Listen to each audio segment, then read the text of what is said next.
هنعمل النهاردة الليمون المخلل اللي تقدري تعمليه وتاكليه على رمضان أو تاكليه بعد مدة قصيرة، وهقولك ازاي تقدري تاكليه بعد مدة قصيرة أو تاكليه بعد مدة طويلة من غير ما يبوظ منك.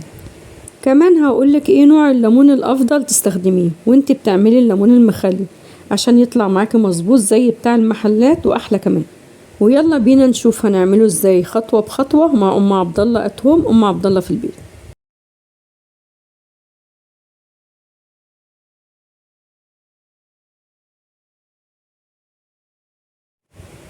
السلام عليكم ورحمة الله وبركاته.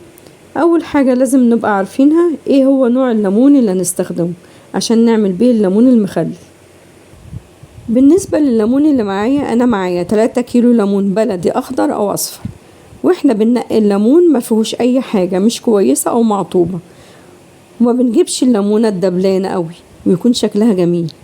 بالنسبة لحجمه فهو كبير أو صغير مش بيفرق معانا في تخليل الليمون ده. بنغسل الليمون كويس جدا لاننا هنحتاج المية اللي هنسلق فيها الليمون، فلازم نتأكد ان احنا غسلينه كويس جدا. نجيب حلة ونحط نصها مية عادية خالص، ننزل فيها بالليمون، نتأكد ان المية مغطية كل كمية الليمون اللي في الحلة.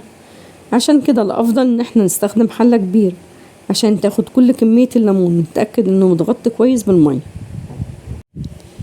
بنحط على نار عالية لحد ما يغلي كويس، واول ما يبدأ في الغليان زي كده بنهدي النار وبنحسب له بالظبط 5 دقايق، ما يزيدوش عن كده وما يقلوش عن كده. وده علشان فترة غليان الليمون هي اللي تحدد هتاكليه على طول ولا هتاكليه بعد شهر شهرين ولا هتاكليه بعد فترة طويلة سنة. فلو عاوزة تاكليه بسرعة من 10 أيام ل15 يوم فهنسيبه يغلى فترة طويلة على النار لمدة من 8 دقايق ل10 دقايق، وده على حسب حجم الليمون، أو لحد لما تلاقي الليمونة بدأت تفتح معاكي وبقت طرية وينفع تقطعيها بإيديكي بسهولة، هي كده بقت جاهزة. أما لو عاوزة إن هو يقعد فترة طويلة ومش تاكلي منه دلوقتي وتسيبيه لرمضان، فاحنا يدوب بنغليه لمدة 5 دقايق ونطفي عليه عشان مش يستوي بزيادة. احنا مش بنحسب الوقت اول ما بنحط الليمون على النار، احنا بنستنى لما يغلي غلوة كاملة زي ما انتوا شايفين في الفيديو، بعدين نبدأ نحسب له الوقت. كمان لو نسيتي الليمون على النار ولقيت ان هو استوى بزيادة بنطفي عليه النار على طول ونصفيه من ميته وتحطيه في مية باردة متلجة عشان مش يكمل سوا ويتهري منك، وتعمليه مخلل سريع، ده لو انت عاملة كمية صغيرة. اما لو عاملة كمية كبيرة ونسيتيها واستوت بزيادة هتحطيها في مية متلجة برضو وتخليليه عادي، بس هتزودي لكل لتر مية 6 معالق ملح مش 5 عشان يحافظ عليه ومش يتهري. وكمان الافضل بعد ما يتخلل بعد شهر تحطيه في التلاجة عشان توقفي تخليله وما يستويش بزيادة. وناخد بالنا لو خليناه بطريقة الفترة الطويلة وانه يقعد عندك سنة، اول ما نطفي عليه بنشيله من المية بتاعته ونحطه في مية عادية عشان نوقف تسويته. اما لو عملناه بالطريقة السريعة بعد ما بنطفي عليه بنسيبه في ميته لحد ما يبرد براحته خالص، بعدين بنصفيه من ميته ونحطه في مية عادية ونغيره المية مرتين في اليوم لمدة يومين، بعدين نخليه بنفس الطريقة اللي هنعملها في الفيديو. وده الليمون بعد ما غلى لمدة 5 دقايق وصفناه من مية الغليان بنسيبها على جنب وحطيناه في مية عادية لحد ما يبرد، وبعدين بنصفيها ونخلله. وزي ما انا قلتلكم الليمونة ناشفة ومش بتتقطع بسهولة لان احنا مش سويناها على الاخر. بالنسبة للمكونات اللي هنحتاجها عشان نعمل خلطة الليمون هنحتاج شطة حامية او باردة زي ما تحبي، كمية الشطة بتبقى على حسب ما انت عايزاها كتير او قليلة، وكمان تقدر تستغنى عنها خالص مش لازم تحطيها، بس بصراحة هي بتدي طعم حلو للليمون. بلاش نستخدم الشطة الحمراء عشان هي بتستوي بسرعة وبتتهري في المخلل. فلفل احمر بلدي حار او بارد زي ما تحبي، واحنا بنضيف لكل كيلو ليمون ربع كيلو من الفلفل الاحمر. 5 معالق هريسة فلفل، ولو مش متاح عندك هريسة فلفل ممكن نستخدم الفلفل الأحمر مع 3 فصوص توم كبار ومعلقة ملح. جزرة مبشورة ومعلقة كبيرة عصفر ممكن نستغنى عنهم لو مش موجودين. 15 معلقة كبيرة ملح، واحنا بنحط لكل لتر مية 5 معالق كبيرة رمية ملح، معلقتين كبار سكر ومعلقة كبيرة خل، 3 لتر من مية غلي الليمون. ناخد لتر على جنب من ال3 لتر مية عشان نضربه مع الفلفل في الخلاط. بنجيب الليمون ونحط عليه هريسة الفلفل ونقلبه كويس في الليمون ونسيبه على جنب.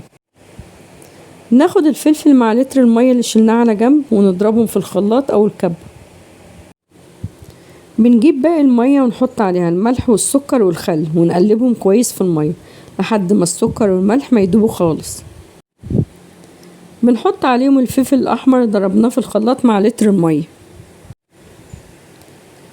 بنحط عليهم الجزر والعصفر ونقلب كل ده مع بعض.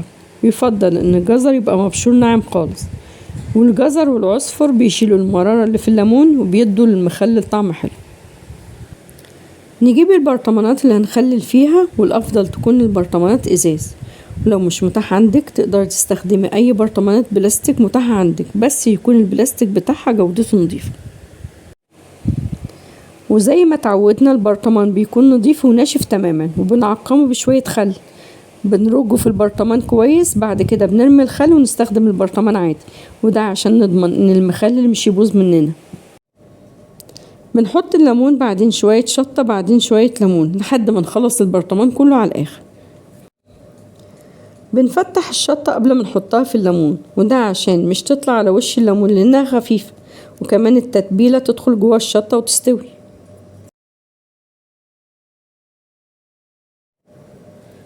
بنحط من 3 ل4 فصوص توم كبار متقطعين ونوزعهم كويس في البرطمان.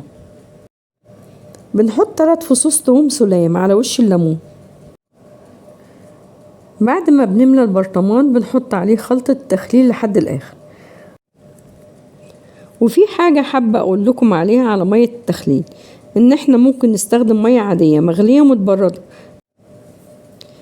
بس أنا دي طريقتي اللي بعتمدها من سنين، وبحط مية تخليل الليمون وما تقلوش خالص، مش بتمرر الليمون. وانا كده قبل ما بعمل الوصفة لازم بجربها الاول قبل ما انزلها لكم، فما تقلقوش خالص. بنحط على وشه شوية زيت ونغطيه بكيس تلاجة او ستريتش عشان مش يدخله اي هوا، ونغطيه كويس جدا. بنفتح عليه لأول مرة من 3 ل4 أيام، عشان لو احتاج محلول تخليل كمان بنزوده، ولو مش محتاج بنغطيه زي ما كان، وما بنفتحش عليه غير بعد مدة التخليل.